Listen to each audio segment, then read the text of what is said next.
नजर सब पर। नमस्कार, मैं हूं दीप्ति शर्मा और आप सभी का स्वागत करती हूं थर्ड आई न्यूज नेटवर्क में। आइए सीधे रुख करते हैं अभी तक की 10 बड़ी खबरों का। देश के पूर्व प्रधानमंत्री और भारत रत्न अटल बिहारी वाजपेयी कहा करते थे कि आप मित्र तो बदल सकते हैं लेकिन पड़ोसी नहीं। इस हकीकत और इसके महत्व को समझते हुए पड़ोसी देशों से संबंधों को बेहतर से बेहतर बनाने में प्रधानमंत्री नरेंद्र मोदी का भी जवाब नहीं है। भूटान भले ही दुनिया के मानचित्र में एक छोटे से देश के तौर पर देखा जा सकता है, लेकिन भारत का पड़ोसी देश है। भारत और भूटान के संबंध की गहराई इस बात से समझी जा सकती है कि आज देश में लोकसभा चुनाव की सरगर्मियां तेज हैं और पीएम मोदी ही बीजेपी के लिए सबसे बड़े चेहरे हैं। ऐसे में चुनाव की व्यस्तताओं के बावजूद पीएम मोदी ने भूटान के लिए समय निकाला और भूटान का दौरा किया। नेपाल के रास्ते भारत में अवैध घुसपैठ की कोशिश, सुरक्षा बलों ने 2 चीनी नागरिकों को पकड़ा। मुझे फांसीवादी कहा गया क्योंकि मैंने पीएम मोदी को सपोर्ट किया। भारतीय छात्र ने ब्रिटेन के कॉलेज में नफरत फैलाने का आरोप लगाया। लंदन स्कूल ऑफ इकोनॉमिक्स के एक भारतीय छात्र सत्यम सुराणा ने आरोप लगाया है कि इस साल के छात्र संघ चुनावों के प्रचार करते समय उन्हें निशाना बनाया गया और फांसीवादी कहा गया।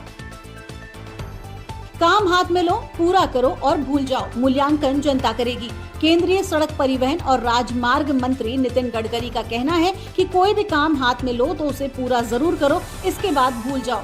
आपके काम का मूल्यांकन करना जनता और मीडिया का काम है। लोकसभा चुनाव का बिगुल बजने के बाद गडकरी की अपने गृह जनपद नागपुर में सक्रियता दुगनी हो गई है।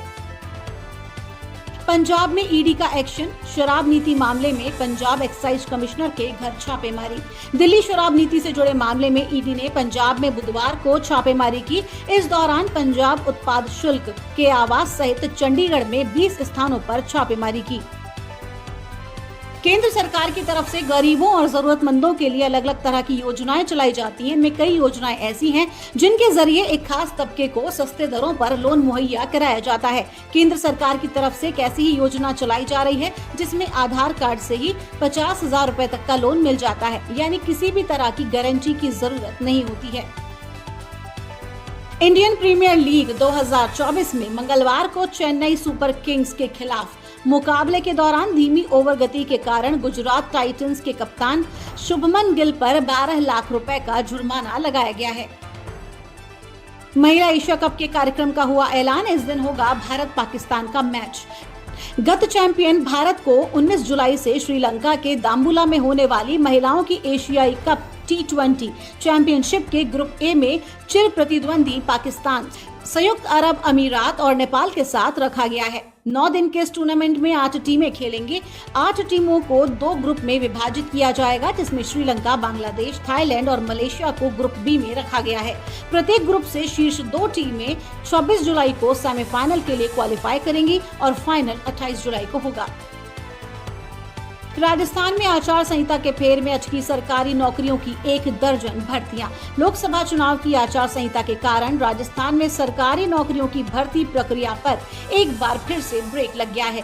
पहले विधानसभा और अब फिर लोकसभा चुनाव की आचार संहिता के चलते राजस्थान में प्रक्रियाधीन सरकारी नौकरियों वाली 1 दर्जन भर्तियां अटक गई हैं। बिग बॉस विजेता मुनव्वर फारूकी पुलिस हिरासत में। रेड के दौरान अवैध हुक्का पार्लर में मिले। स्टैंड अप कॉमेडियन और बिग बॉस 17 के विजेता मुनव्वर फारूकी को पुलिस ने हिरासत में ले लिया है। खबर है कि मंगलवार रात मुंबई स्थित एक हुक्का पार्लर पर छापेमारी के दौरान पुलिस ने ये कार्रवाई की। नजर सब पर। तो ये थी अभी तक की 10 बड़ी खबरें। देश विदेश की ताजा तरीन खबरों के लिए जुड़े रहिए थर्ड आई न्यूज नेटवर्क के साथ। नजर सब पर।